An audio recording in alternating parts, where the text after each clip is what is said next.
बच्चों, मैं पूनम भाटी आप सभी का स्वागत करती हूँ। आज का हमारा विषय है श्री जयशंकर प्रसाद जी का जीवन परिचय।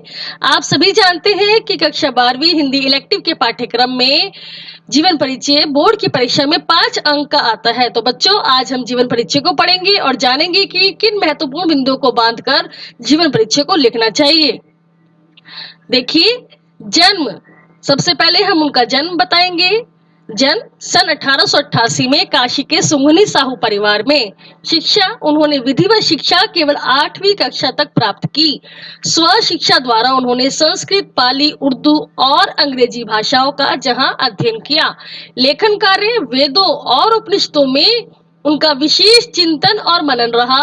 साहित्य की विविध विधाओं में उनकी लेखनी निरंतर चलती रही। रचनाएं, बच्चों आप सभी जानते हैं किसी भी कवि या लेखक की साहित्यिक रचनाएं बहुत अधिक होती हैं, तो हम हमेशा ध्यान में रखें उनके काव्य, नाटक, उपन्यास को मुख्य बिंदु बनाकर आगे उनकी रचनाओं के नाम दें। जैसे यहाँ देखें, काव्य काव्य कौन कौन से लिखे उन्होंने? झरना, आंसू, लहर, कामायनी, कानन कुसुम।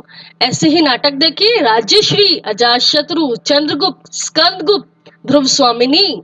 उपन्यास, कंकाल, तितली, इरावती। इरावती उनका अधूरा उपन्यास रह गया था। कहानी संग्रह, छाया, प्रतिध्वनि, आंधी, इंद्रजाल, आकाशदीप, ये सभी उनके कहानी संग्रह हैं। निबंध देखें, काव्य कला तथा अन्य निबंध। पुरस्कार, हिंदुस्तानी एकेडमी एवं काशी नागरी प्रचारणी सभा द्वारा कामायनी पर मरणोपरांत मंगला प्रसाद पारितोषिक से वह सम्मानित किए गए। साहित्यिक विशेषताएं, प्रसाद साहित्य की सबसे बड़ी विशेषता यह है कि उसमें भारतीय दर्शन, संस्कृति एवं मनोविज्ञान के साथ साथ भारतीय जीवन का सफल चित्रण हुआ है। जैसे प्राकृतिक सौंदर्य का चित्रण, मानव प्रेम दिखाई देता है, ईश्वर प्रेम है, देश प्रेम की भावना है, मानवीय सौंदर्य है। भाषा शैली देखते हैं, संस्कृत निष्ठ खड़ी बोली हिंदी का प्रयोग किया, मुक्त छंद प्रधान रचनाएं लिखी। छायावादी काव्य के प्रमुख स्तंभ कवि हैं। प्रतीक, योजना, बिंब विधान उनकी रचनाओं में स्पष्ट दिखाई देता है।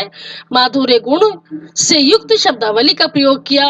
मृत्यु सन 1937 में साहित्य के देवता चिर निद्रा में लीन हो गए। तो बच्चों, आपने देखा कि हमने जीवन परिचय के लिए इन तमाम बिंदुओं में उसको पूर्ण रूप से समझाने की कोशिश की है।